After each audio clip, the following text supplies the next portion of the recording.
Fala galera, tudo jóia? Só alegria na medida do possível aí com vocês? Espero que sim, espero que estejam todos bem, tá certo? Hoje, pessoal, nós vamos começar aqui um novo formato, tá? Eu tenho achado muito chato, né? Deve ser chato para vocês, quando vocês perdem a aula ou querem assistir, reassistir alguma coisa, rever as gravações das aulas, né? Porque o grande barato da aula online é você poder ter a interação com o professor, abrindo a sua câmera, mandando a sua pergunta. Mas para quem vê depois, acaba ficando lento, né? Então, o que eu estou preparando para vocês a partir de hoje? Cada vez que a gente fechar um tema, eu faço uma grande revisão numa videoaula, tá joia? E é exatamente o que a gente vai fazer aqui hoje. Então, para testar, para fazer um primeiro vídeo nesse formato, nós vamos fazer aqui um resumo das nossas aulas 1, 2 e 3 da nossa apostila. Né? Vamos falar sobre a América Portuguesa, ora pois. Vamos falar então aqui sobre o início da colonização, né? Desde o descobrimento, início da colonização, capitanias gerais e governo geral. Tudo bom? Então vamos lá, pessoal. Bom, primeiramente, nós temos que nos lembrar do contexto da Revolução de Avis, lá no século XIV, da história medieval europeia.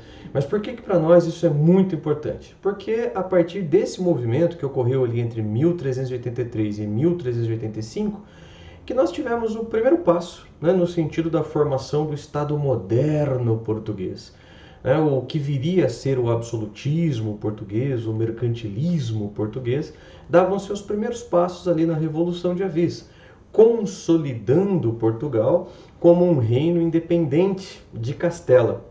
Então essa revolução foi muito importante para que ao longo do próximo século se configurassem dois grandes reinos ibéricos, né? Portugal, que devidamente consolidada a partir dessa revolução, e posteriormente a Espanha. E um episódio muito importante da história de Portugal, que não se aplica a outros reinos da mesma época, seria essa tal aliança entre a burguesia e a realeza. A burguesia de Lisboa, enriquecida com o comércio de especiarias medieval, né? Lisboa que estava conectado a rotas de comércio desde o século XII, XIII e XIV, vinculada, por exemplo, a Gênova no mar Mediterrâneo e mais ao norte a Londres. Né? Então essa burguesia financia a guerra vencida sob o comando do Dom João, mestre dos Cavaleiros de Avis, daí o nome do movimento, que se estabeleceu como rei. E esse é um dos principais elementos para a gente entender o pioneirismo português nas navegações a partir do século XV. Então, um Estado centralizado, com apoio financeiro, não só da própria burguesia portuguesa, mas com contatos importantes no norte da Europa, no norte da Itália. Então, tudo isso se configurando, se aglomerando em Portugal para financiar essas grandes navegações, essas expedições de expansão marítima e comercial. Portugal, que já tinha sua costa voltada para o mar, voltada para o Atlântico, e que já tinha também uma experiência pregressa de navegação, inclusive o contato com os próprios muçulmanos, que foi muito importante também para essa história. Né? Então, entre os anos de 1415 e 1488, percebam que é um espaço de tempo bastante grande, aí estamos falando de mais de 70 anos, então vários reis, centenas de capitães e milhares de marinheiros envolvidos em todo esse processo de descobrimento, né, e de colonização. Inicialmente da costa africana. Então, nesse intervalo de tempo que nós estamos estudando, os portugueses estabeleceram várias feitorias, vários postos comerciais na costa oeste, na costa ocidental da África. Ao mesmo tempo que foram descobrindo várias ilhas no Oceano Atlântico. Ilhas que se mostrariam decisivas, muito importantes para as navegações futuras. Açores, Cabo Verde, Madeira, por exemplo. Uma série de arquipélagos, né? Alguns que fazem parte de Portugal até hoje. E é exatamente nessas ilhas atlânticas que os portugueses estabeleceram suas primeiras experiências colonizadoras propriamente ditas. Num primeiro momento, essa colonização do século XV nessas ilhas atlânticas, bastante simples. Os portugueses chegavam com seus navios nessas ilhas que eram desabitadas e largavam lá animais, né, rebanhos, e deixavam com que esses animais se reproduzissem ali naturalmente, se alimentando da própria vegetação nativa dessas ilhas, e depois de algum tempo eles voltavam e abatiam esses animais. Num segundo momento, você começa uma ocupação mais efetiva dessa ilha por portugueses, dessas ilhas por portugueses, e com a plantação de cereais, né, importantes para a própria alimentação da população portuguesa e também para mais um elemento comercial. E num terceiro momento, mais próximo do fim, já caminhando, do fim desse intervalo, caminhando já para o século XVI, seria a introdução da cana-de-açúcar. Então, o primeiro local que os portugueses introduziram essa planta, que é originária da Ásia, nos seus domínios, no seu império, foram nessas ilhas atlânticas. Então percebam que olhando hoje, né, o olhar do historiador hoje, né, a posteriori, a gente pode olhar para essas ilhas como uma espécie de laboratório, onde os portugueses aprenderam, desenvolveram técnicas que posteriormente seriam aplicadas aqui no Brasil. Tudo bem? Então olha só, vamos acompanhar aqui algumas imagens e esse mapinha aqui. Ó. Então, nessa seta verde, né? Nessa seta azul, tô louco. Nessa seta azul, nós temos aqui o exemplo de algumas das expedições portuguesas, né? Desde a conquista de Ceuta, aqui em 1415, até chegar lá no Cabo da Boa Esperança, em 1487, 1488. E passando aqui pelo descobrimento de Açores, Madeira e Cabo Verde, como vocês podem ver. Essas primeiras navegações feitas nas caravelas, né? As primeiras caravelas, provavelmente adaptações de barcos de pesca, ainda utilizados na experiência mediterrânea, ainda na navegação costeira ali atlântica, né? Surgiu a caravela latina, a caravela de vela triangular.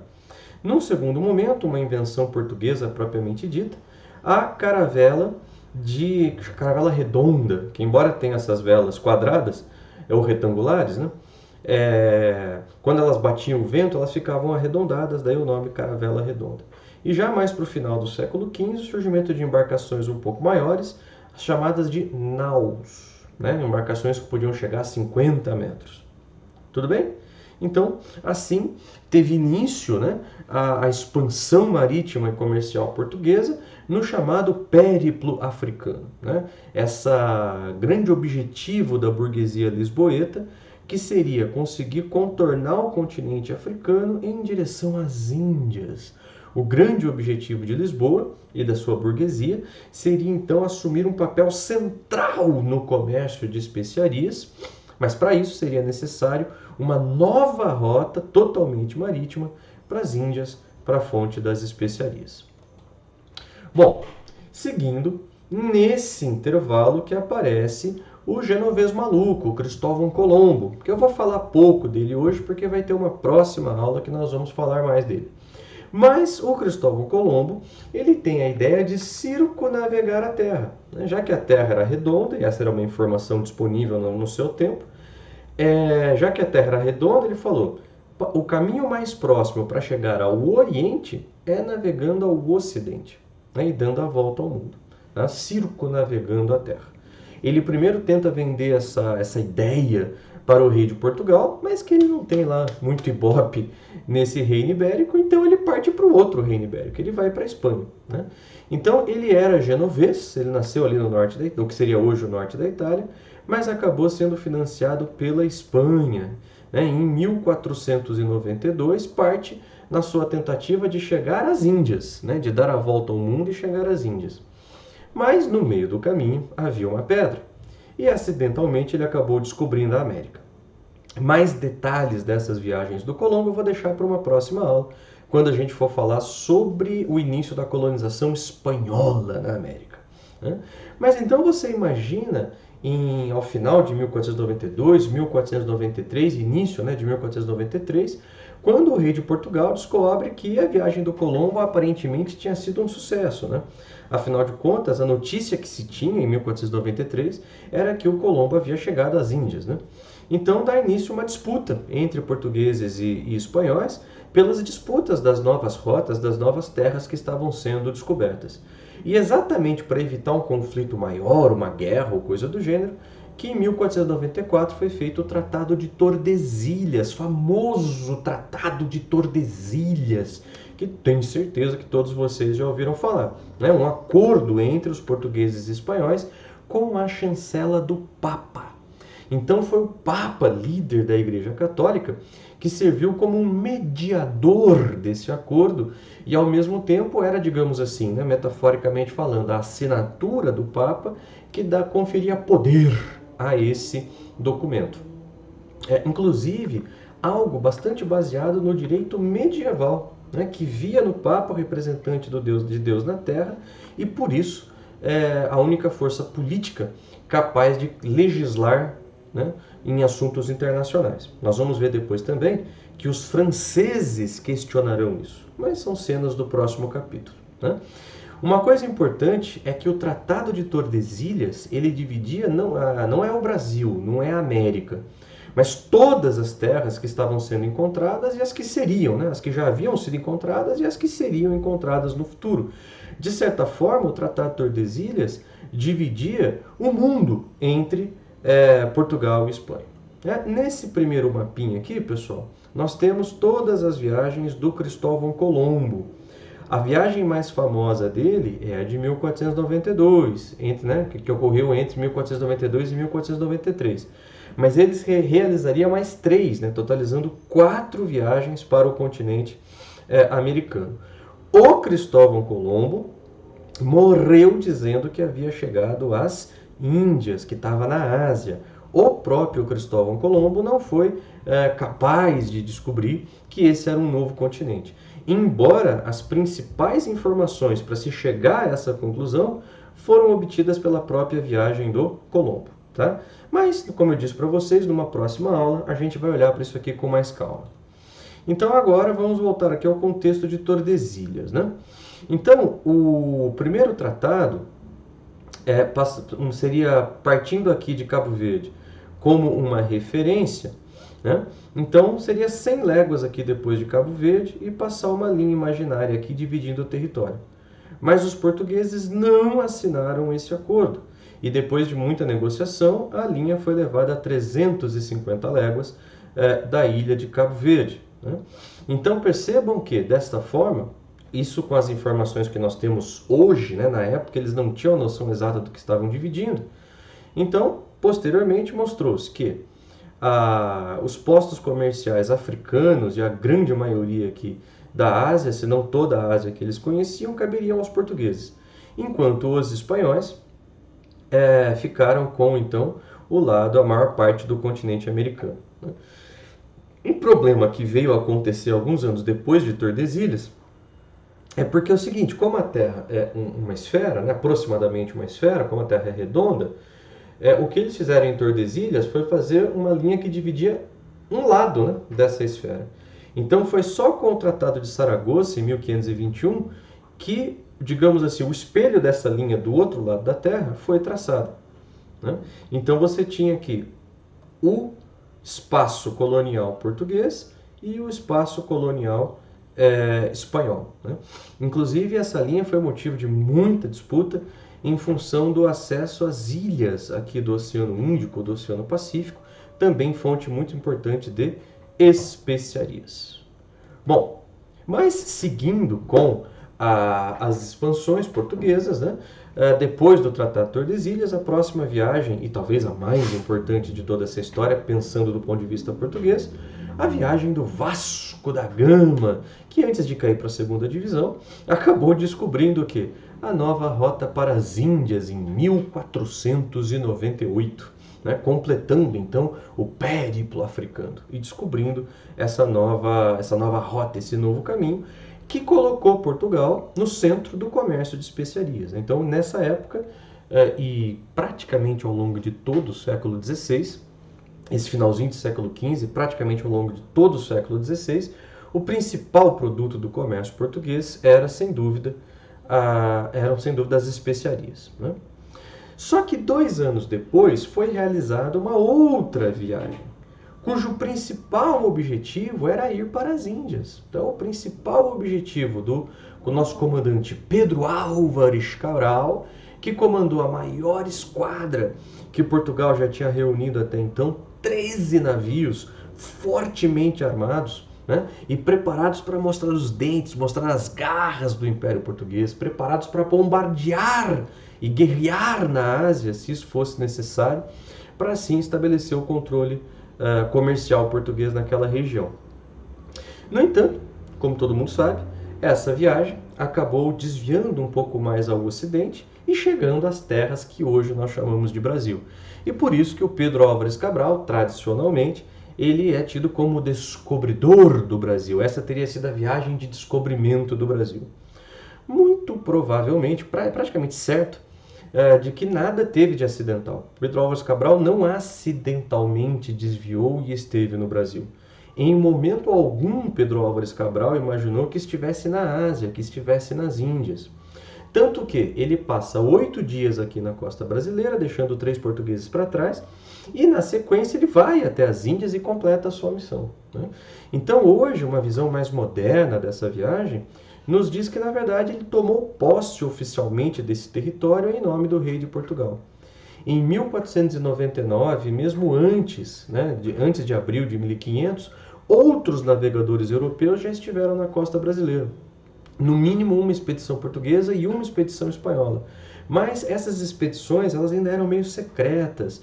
Eles não sabiam exatamente se esses territórios estariam do lado português ou do lado espanhol do Tratado de Tordesilhas. Então, por isso todo esse cuidado. Então, uma vez que eles já tinham praticamente certo que havia um território aqui no sul e que esse território estaria do lado português de Tordesilhas, a missão secundária do Pedro Álvares Cabral seria exatamente tomar posse dessas terras, né? O que nós podemos ver aqui nesse mapinha. Depois você pode pausar a tela aqui e olhar esse mapa com mais detalhes, né? Mas a gente tem aqui, ó, nessa linha marronzinha aqui, ó, a viagem do Vasco da Gama indo às Índias, né? E em amarelo, a viagem do Pedro Álvares Cabral, que depois de passar aqui, né, no 22 de abril de 1500, em Porto Seguro, atual Bahia, terminou a sua viagem em direção às Índias. Tudo bem? Tudo tranquilo? Essas outras viagens todas que estão nesse mapa a gente vai olhar depois, quando formos ver com mais detalhes a América Espanhola. Bom, mas aí, pessoal, uma vez descoberto o Brasil, uma coisa muito importante que a gente não pode esquecer é que, nesse período entre 1500 e 1530, que a gente costuma chamar de período pré-colonial, o interesse português aqui foi muito pequeno, né? O interesse, de longe, o maior interesse português, era tanto o comércio com a África, como com as especiarias, né, vindo da Ásia, né? Então, exato como Portugal fez muito pouco no Brasil nesses primeiros 30 anos, nós costumamos chamar de período pré-colonial. E que para a gente entender melhor, a gente pode dividir em algumas fases, né? Então, entre 1500 e 1502, o descobrimento e reconhecimento do Brasil, né, do território, o primeiro mapeamento, né, concluindo isso que não era uma pequena ilha, mas um grande território e tal. E também nesse primeiro momento, a única riqueza que aqui foi encontrada foi o pau-brasil, foi o pau de brasa, foi o pau de tinta, importante para as manufaturas têxteis, né, para a produção de tintura vermelha. Outros paus brasis, outros paus de brasa, paus de tinta, já eram conhecidos, né, dos europeus, né, porque haviam plantas desse tipo em outros locais. Então, por isso que eles rapidamente reconheceram a existência de mais um tipo de pau de tinta aqui no território. E entre 1502 e 1506, você tem uma primeira fase da exploração do pau-brasil, a exploração privada do pau-brasil. Então é como se essa exploração tenha sido arrendada a um consórcio formado por comerciantes portugueses, mas em associação também com comerciantes do norte, do que seria de cidades do norte da Itália. Consórcio esse liderado pelo Fernão de Noronha, no português, né, da época, Fernão de Noronha, que em sua homenagem foi batizada a nossa ilha de Fernando de Noronha. Então ele teria comandado, teria feito no mínimo 2 expedições, provavelmente aconteceu uma terceira expedição nesse intervalo, mas de 1502 a 1506. mas é apenas a segunda expedição que foi bastante documentada porque o Américo Vespúcio fez parte dela. Né? Mas em 1506 esse contrato de arrendamento, digamos assim, não foi renovado e aí a exploração passa a ser feita diretamente pela coroa, o que vai se manter até 1534, quando vão surgir as capitanias hereditárias. Né? Bom, essa exploração do pau-brasil, ela não dá início à colonização. Os portugueses construíram apenas algumas feitorias, seguindo mais ou menos o que eles haviam feito na África até então. Que era estabelecer essas feitorias que eram fortes, improvisados, muito provavelmente só com construções de madeira. Então um galpão, talvez uma torre de vigia, uma paliçada, muito próxima à praia, num local de porto natural, talvez com a construção de um pequeno pier. Então, é uma construção muito simples, de madeira, e é por isso que a gente não tem nenhuma ruína de feitoria. Percebeu que quem já viajou pelo litoral brasileiro nunca visitou uma feitoria. Você pode ter visitado aqueles fortes construídos posteriormente, de pedra, nós vamos falar deles ao longo das aulas. Mas essas feitorias a gente não sabe exatamente a localização delas. Provavelmente tinha uma em São Vicente, tinha uma em Cabo Frio, tinha uma talvez ali próximo de Vitória, outra em Salvador, talvez uma quinta em Pernambuco. Então, hoje não é certeza exatamente quantas e nem a localização exata dessas feitorias. Mas então, basicamente, através do escambo com os indígenas, esse produto, o pau-brasil, era acumulado e depois transportado, né, naqueles navios que nós já vimos, em direção à Europa, em direção a Portugal. Cuidado cometer um pequeno equívoco aqui. Um assunto tão simples como esse que você pode cometer um pequeno equívoco. Que seria imaginar que os índios, nesse tempo todo, né, nesses mais de 30 anos de exploração do pau-brasil, ficaram o tempo todo trocando o pau-brasil por bobajada, sabe? Aquele papo assim, os portugueses chegavam aqui e qualquer miçanga, qualquer broche, qualquer espelhinho, os índios trocavam toneladas de pau-brasil. E não é bem isso. Você imagina que num primeiro momento, o choque cultural para os dois povos, né, era muito grande. E ambos tinham coisas muito diferentes. Então você imagina que a primeira coisa que chamou a atenção dos portugueses aqui foi papagaio, arara, macaco. O português adorava trocar com o índio e pegar pena de papagaio, pena de arara ou coisas desse tipo. E você imagina que o índio devia pensar o quê? Esse português é burro pra caramba, né? Ele viaja pra caramba e vem aqui, quer pena desse bicho que a gente tem aqui pra tudo quanto é lado. Ao mesmo tempo que o índio queria o quê? Achava legal, aquelas coisas diferentes que os portugueses tinham. O espelho era uma coisa que eles nunca tinham visto. Tal. Passado esse momento de deslumbre dos dois lados, ambos percebem o que o outro tem de valor. O português, como nós estamos vendo aqui, interessados no pau-brasil. E o que mais interessava os índios? Os instrumentos de metal, facões, machados e coisas desse gênero. Né? Então, é lógico que sempre teve esse escambo, essa troca de bugiganga, tinha para os dois lados, mas o índio não era bobo, ele também entende o que o português tem de valor. E você imagina o impacto dessas ferramentas metálicas chegando à cultura indígena. Tudo bem? Bom, mas então a gente pode falar aqui agora sobre o início da colonização, esse período de 1530 a 1534. Né? Que vai dar exatamente quando os portugueses decidem que querem colonizar até o estabelecimento das capitanias hereditárias. Né? Então, por que essa mudança? Por que Portugal mudou de ideia, né? E decidiu, então, de fato, colonizar o Brasil? Primeiro, a necessidade de defesa do território. Porque nesses primeiros 30 anos, o Brasil foi atacado por piratas, principalmente de origem francesa. E, inclusive, ao longo da década de 10, da década de 20, os portugueses organizaram expedições de guarda-costa para tentar lutar contra esses piratas. Mas era muito difícil, porque imagina a quantidade de navios necessários para proteger uma linha costeira tão grande quanto a brasileira. E sem contar que não haviam portos adequados para que uma grande esquadra se reabastecesse no Brasil. Então, as missões de guarda-costas, comandadas, por exemplo, pelo Cristóvão Jacques, elas se mostraram ineficientes. Então, seria muito mais importante para a defesa e para a manutenção da posse desse território o início da colonização. Ao mesmo tempo que, de forma lenta e gradativa, você tinha uma redução dos lucros no comércio de especiarias. Atenção, eu não estou dizendo que acabou o comércio de especiarias. O comércio de especiarias vai ser altamente lucrativo na Europa até o século XVIII. Espanhóis vão entrar nesse comércio ao longo do tempo, ingleses, holandeses. Veneza retoma a sua rota tradicional através de Constantinopla em meados do século XVI, né? Mas como a quantidade de especiarias era cada vez maior disponível no mercado europeu, no longo prazo a tendência era a queda do preço e, por consequência, também a queda na lucratividade, né? E a experiência de colonização atlântica de Portugal mostrou-se bem sucedida, né? Então, aí vem a ideia, né? Vamos tentar fazer algo parecido com o que fizemos nessas ilhas, só que em maior escala, né? E para quê? Para produzir açúcar, né? Um produto relativamente novo, o açúcar de cana, que chegava pela primeira vez em grandes quantidades na Europa e que mostrava-se um produto altamente lucrativo.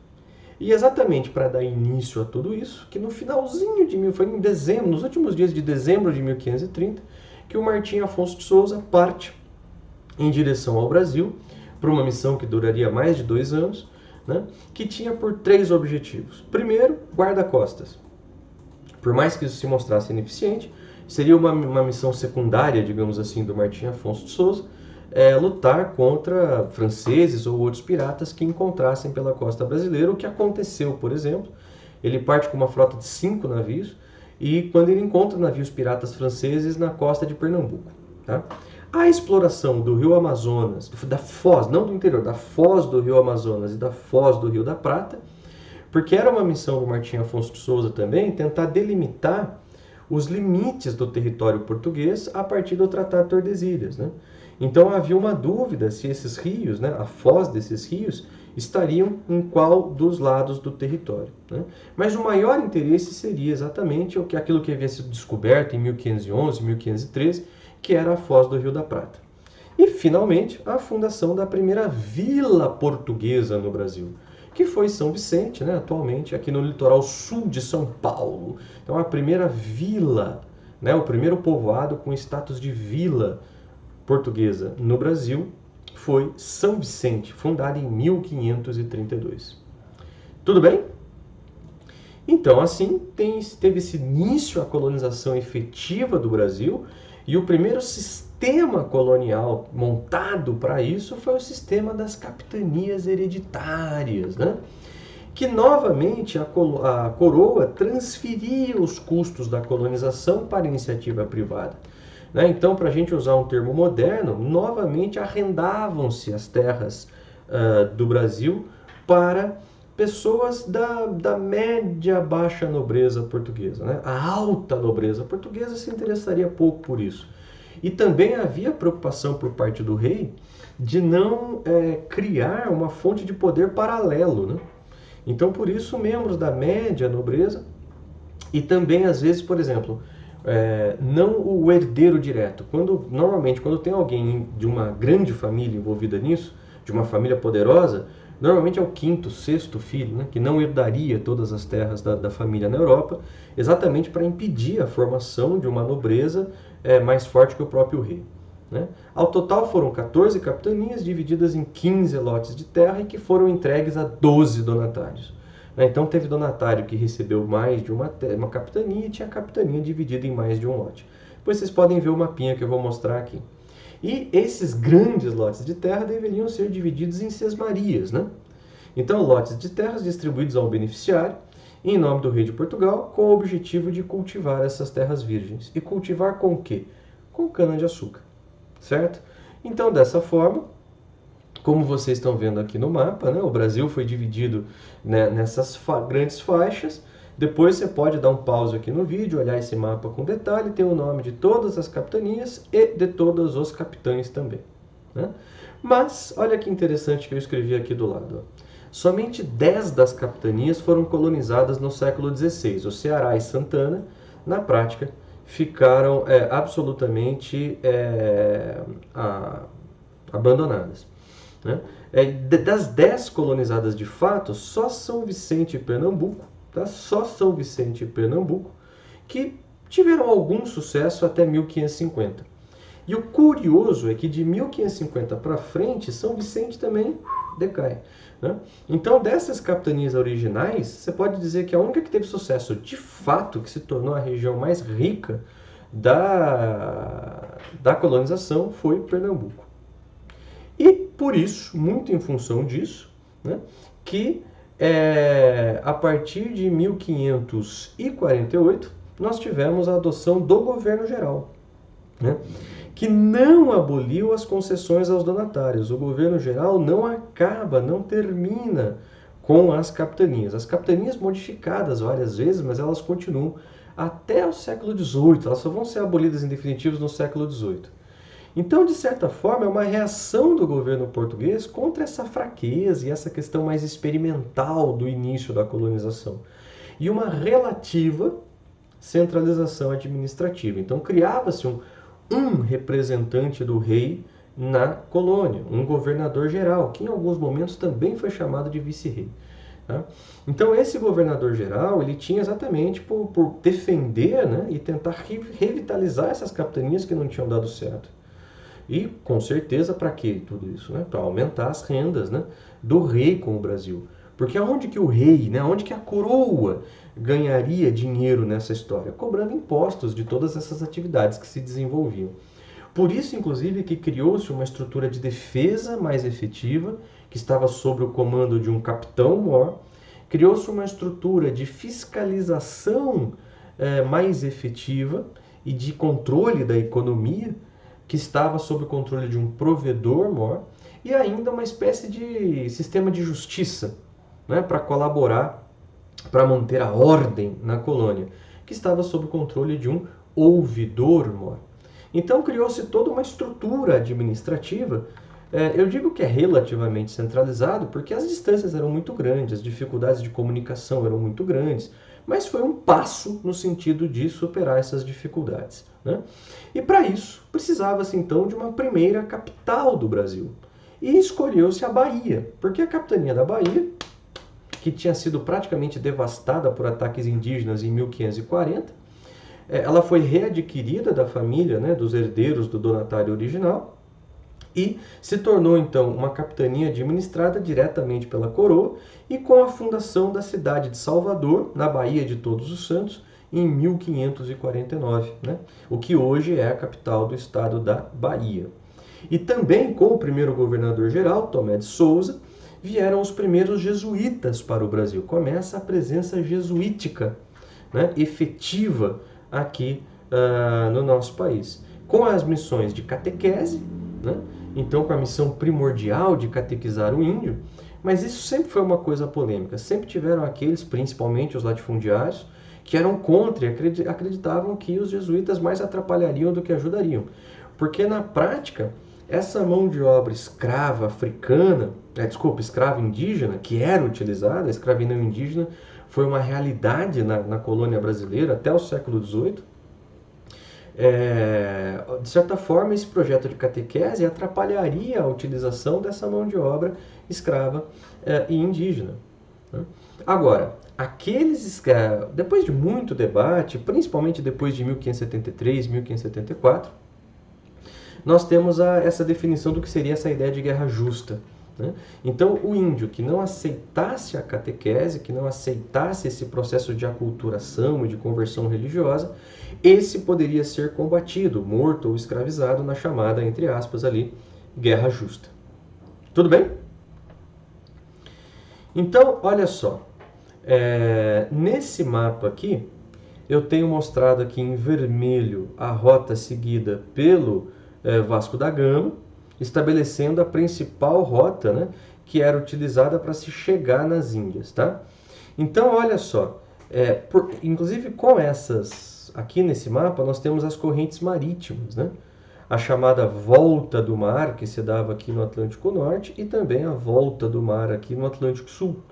Então, por isso que era necessária essa abertura para longe da costa africana, né, para se aproveitar melhor as correntes marítimas e assim chegar até as Índias. E a rota de retorno, né, aí aproveitando aqui o outro lado, né, da volta do mar, para poder chegar mais rápido. E agora aqui inverte. Para chegar na Europa era melhor você abrir, né, para escapar aqui da corrente marítima e depois se aproximar de Lisboa. Né? Então aqui, ó, São Vicente, Salvador, Pernambuco, os três pontos principais. Né? A gente vai ver depois também que o Rio de Janeiro vai ser ocupado aqui no combate a invasões francesas, a gente vai falar disso em breve.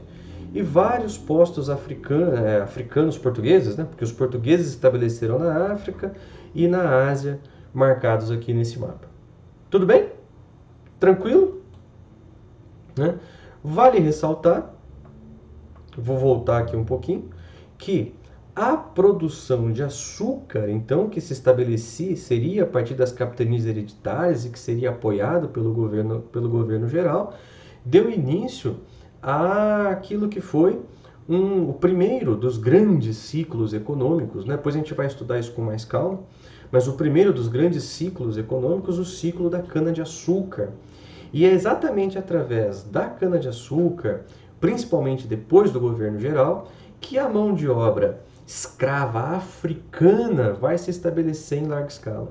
Então, a cana-de-açúcar que vai ser cultivada através do sistema de plantation. Esse sistema que posteriormente ficou conhecido como sistema de plantation, baseado em alguns elementos. Né? A cana-de-açúcar, o latifúndio, grandes propriedades de terra, monocultura, então 80% do território, 80% do território deveria ser utilizado, o território produtivo efetivamente ocupado, deveria ser ocupado com a cana-de-açúcar, então latifúndio, monocultura, mão de obra escrava, no começo com mais ênfase para a mão de obra escrava indígena, e depois, principalmente depois do governo geral, gradativamente a mão de obra escrava africana vai se tornar a maioria, embora nunca única. Né? Durante todo o período colonial, existiu quase todo o período colonial, até o século XVIII, nós tivemos sim a utilização de mão de obra indígena, e essa produção voltada para o mercado externo. Né? A produção de açúcar não era para o consumo local, era para o consumo externo. Vale ressaltar também que toda a produção desses latifúndios era para o mercado externo? Não, não falei que era 80%, então você tinha 20% de atividades voltadas para o sustento, né? Quase que uma economia de subsistência, aonde a mandioca vai ser uma plantação muito importante. Por bastante tempo, com certeza ao longo de todo o século XVI, meados do século XVII, a base da alimentação desses colonos era a mandioca, devido à facilidade e disponibilidade desse produto. Mas também alguma criação de gado complementar, algumas outras produções menores, complementares, até mesmo algumas manufaturas feitas nesse período, voltadas para o sustento, para o mercado interno. Tudo bem? Mas aí, pessoal, a gente já está entrando nos temas de próximas aulas, tá bom? Espero que vocês tenham gostado desse formato. Depois, nas aulas, vocês me falem, por favor. Se vocês gostarem, eu vou gravar vários outros vídeos, sempre fazendo esses grandes resumões aí da matéria, tanto para quem faltou, perdeu a aula, ou para quem quer dar uma revisada, beleza? Pessoal, grande beijo, grande abraço, se cuidem, só alegria e até mais. Valeu! 1, 2, 3 e fui!